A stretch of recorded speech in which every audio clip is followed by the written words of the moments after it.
Hello all. இந்த வீடியோவில் ஈஸியாக கொண்டக்கடலை குருமா எப்படி பண்ணுறதுன்னு தான் பார்க்க போகிறோம். அதுக்கு நான் கருப்பு கொண்டக்கடலை 8 ஹார்ஸ் ஊற வச்சு எடுத்திருக்கேன். உங்களுக்கு வேணும்னா நீங்கள் வெள்ளை கொண்டக்கடலை கூட எடுத்துக்கலாம்.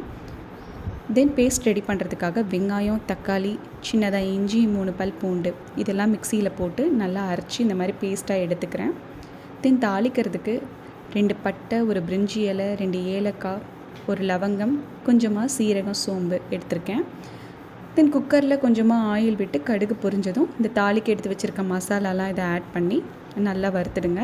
இது நல்லா பொரிஞ்சு வந்ததுக்கப்புறம் நம்ம ரெடி பண்ணி வச்சுருக்க பேஸ்ட்டையும் இதோட ஆட் பண்ணி நல்லா மிக்ஸ் பண்ணி விடணும். இது ஒரு 2 நிமிஷம் எண்ணெயிலேயே விட்டிங்க அப்படின்னா நல்லா வெந்து வந்துடும். அந்த பச்சை ஸ்மெல்லாம் போயிடும்.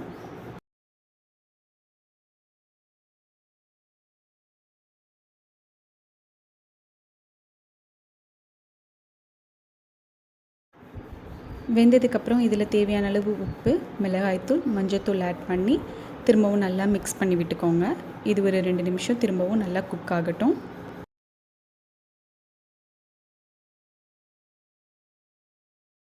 இந்த ரெசிபிக்கு சுண்டல் நீங்கள் தனியாக குக் பண்ணணும்னு இல்லை, ஸ்ட்ரெயிட்டாக இதிலேயே ஆட் பண்ணிக்கலாம்.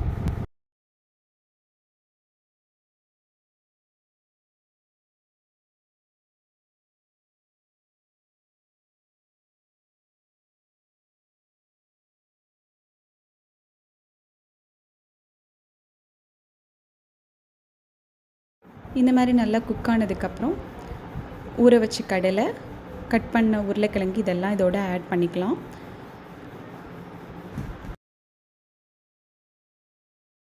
ஊற வச்ச கடலையிலேருந்து கொஞ்சமாக எடுத்து மிக்சியில் போட்டு அதை 1, 2 இந்த மாதிரி அடித்து எடுத்துக்கோங்க.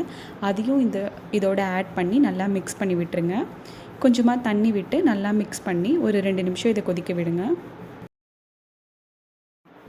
அடுத்து இன்னொரு பேஸ்ட் ரெடி பண்ணிடலாம். அதுக்கு 2 ஸ்பூன் பொட்டுக்கடலை, 1 ஸ்பூன் சோம்பு, கொஞ்சமாக தேங்காய் எடுத்து இந்த மாதிரி பேஸ்ட்டாக அரைச்சி எடுத்துகிட்டு இதோட ஆட் பண்ணிடுங்க. தென் 3 கப் தண்ணி வச்சு 5லேருந்து 7 விசில் விட்டிங்க அப்படின்னா சுண்டல், உருளைக்கிழங்கு எல்லாம் நல்லா வெந்து வந்துடும். குருமா இந்த மாதிரி ஃபைனலாக சூப்பராக ரெடி ஆகிடும்.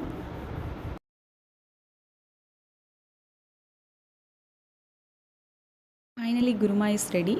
இது இட்லி, தோசை, சப்பாத்தி, பூரின்னு எல்லாத்துக்குமே சூப்பராக இருக்கும். ஸோ இந்த மாதிரி ஈஸி அண்ட் டேஸ்டியான குக்கிங் வீடியோஸ்க்கு நம்ம சேனலை ஃபாலோ பண்ணிக்கோங்க. டாடா.